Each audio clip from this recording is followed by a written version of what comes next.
Happy, happy, yes. Ma'am, sandali lang po.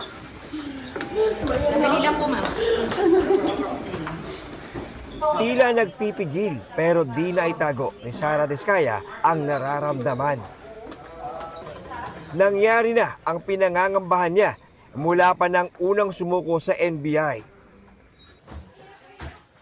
Pasado alas 8 kagabi nang matanggap at iprint ng NBI Organized and Transnational Crime Division ang mga warrant of arrest para sa kontratista. Agad inihanda ang kanilang posas at inakyat si Diskaya alas 9:30 ng gabi. At isinilbi na nga ang warrant of arrest.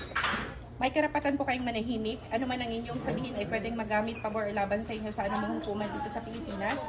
Binihisan siya ng t-shirt na dilaw na para sa mga detainee at isinalang sa medical check-up at booking procedure.